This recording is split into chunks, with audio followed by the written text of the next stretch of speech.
doing a technique of air layering today with these air layer balls, and we'll show you some details in a moment.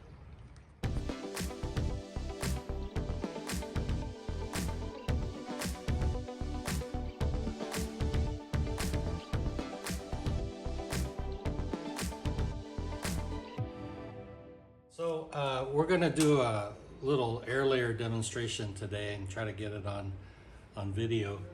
The reason why we air layer is to not only get a bigger plant sooner, but we also try to do air layers for things that maybe are hard to start from seed, or and you could do a lot of cuttings of different things, but then an air layer piece is a lot bigger. So and we also do air layering on things that are, I mean, I wouldn't waste my time on common stuff as much as unusual and rare things. So that's what I kind of focus on when I do air layering. What is air layering? Air layering is when we take the bark, okay, say like this is a branch here, and we remove the bark, maybe about anywhere from a half inch, about a half inch, not more than 3/4 inch around, and leave the hardwood inside. So you're really just taking the cambium off. And then we put moss on there. We put some kind of material that's going to hold the moisture around there. So the roots, when the roots come out, they'll emerge like this. Okay, and then after a while, we check it periodically during the growing season. I would recommend doing it right after the leaves come out in the spring, because then that gives you the whole growing season to have this new roots emerge. And then after the roots emerge, then what we do is we just sever this under here, and then you have a whole new plant that can live on its own. So we're gonna go to the other part of the yard and do one on a contorted umam. Okay, so this is the air layer ball, they call it. You get it on Amazon. How much is the ball? Just per cost. I think when you break this little one, breaks down to like, I think 60 or 70 cents. Oh, it's really inexpensive. Yeah, and it has like this spout on top, so when you water it, it funnels down the water inside. This is where we put the moss, and then the tree kind of goes in like this. Okay, and let's see, so we kind of picked a spot here, the right size for this diameter, made a little mark there, and let me get my other tool and we'll take the bark off. So I score it with, you could use a knife, I just use scissors to score it where we want the cambium to come off, and maybe about, ½ inch or so is good. Is there any advantage having a larger separation? Well, I think I don't know if it's too large. See, what happens is it's gotta, while it's rooting out, it's gotta transfer some moisture into this upper part. And I think if it's too much of a gap, even with the moss, it might dry out a little too much on this upper part of the plant that we're trying to root. So I wouldn't go more than, if it's a big branch, maybe maybe an inch. So if I remember my physiology, that's the phloem pushes carbohydrates down and the xylem is pushing water up. Is that correct? Yes, the phloem goes down. The xylem is part of the cambium, and I believe the phloem is just under the cambium. So we don't want to rip up the hardwood too much, because it'll restrict the flow up to the upper limb. So you still want that as much as possible. And this is just like a little X-Acto knife chisel head. And this is almost similar to peeling off bark when you're doing a gin, correct? But yes. you're just peeling a ring off of it. Just peeling a ring off.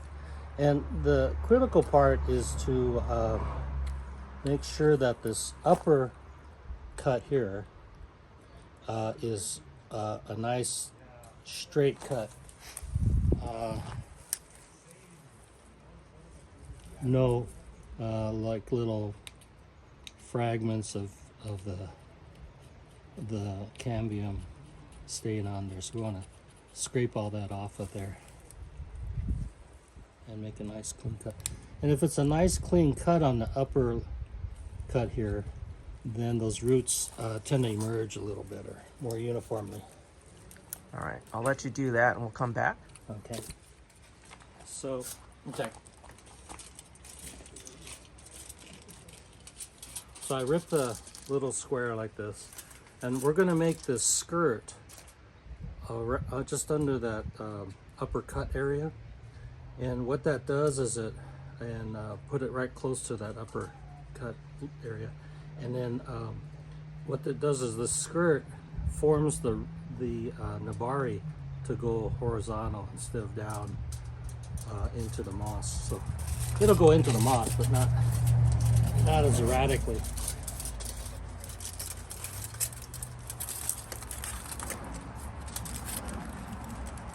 So I cover that.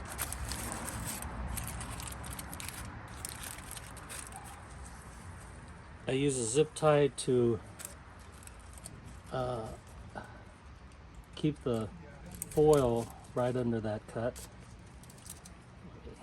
Get this on there. The zip tie also, since it's cinched down, it helps the cambium from growing back as well. So not only holds on to the makes this foil hold on, but it also keeps the cambium from growing back down over it.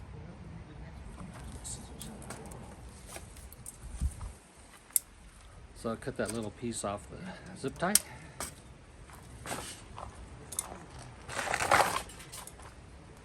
And we pull the skirt down, and right under there is where the upper cut is of that strap of bark that we took off. Okay, can you see it? Yes, we're gonna. Okay. So it's barely exposed. Yeah. Okay. Then I'm trying this new rooting hormone. It's a liquid gel, and I thought it'd be a good one for this. Instead of using the powder, liquid powder, to yeah. wetting the powder and then. Yeah, I know some people make like a little clay-like thing out of the powder and stick it on there, and that sounds like a good idea too. You know, it keeps it from just running off or.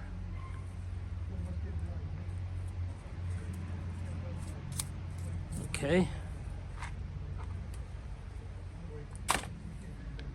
So then we want this skirt to not really get so far out that it touches the inside of the ball. So we're going to trim it kind of roundish like this. And it just needs to be like an initial training thing for the roots to come out horizontal. Okay. Just like that.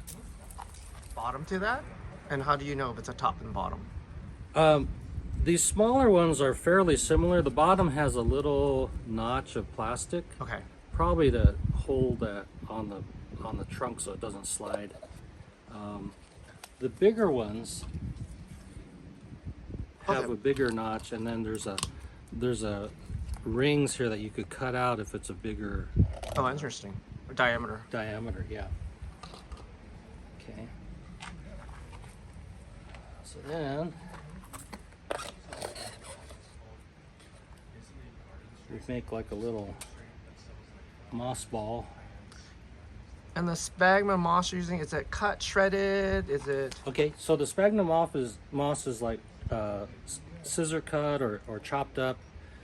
You want to do this because what happens is if you leave it in strands and you want to remove your moss ball, it rips the roots off. This way it damages less roots after you remove the outer moisture holding thing, whatever if it's plastic or a moss ball. Okay. And the moss is moistened up, of course. Yeah, pre-moistened. Mm-hmm. Is there any advantage using a different media like akadama, perlite, other than sphagnum moss? Well, I've done some with soil, yeah, like a bonsai potting soil, and that works well. But you have to suspend the pot. Because of the weight. Yeah, the weight of the pot and the soil, and that works well. And you got to make sure it's sort of pretty vertical. This way, these could be a little at an angle. I'm using a zip tie to hold that closed. And being black, is there advantage for heat retention? Yes, I've seen some of these like part black and part clear, but I really think the black ones are better to heat up that area so the roots emerge a little quicker. Okay, so what you could do is you could get like I don't know if you Listo grease pencil and mark the date on here. Oh. And then you could come back and say, oh, let's see, it's been about maybe 3 months. I better check it, that kind of thing. Okay, so that's ready to go. And when you water, I'll water this from the top. It'll go into this funnel and help get that moss all keep that moss all moist. So it's very similar to a regular bag or a pot technique then. But Yeah. It's less, well, it's more convenient technically because it's a zip tie and you're done. Yeah, I think it's a little easier.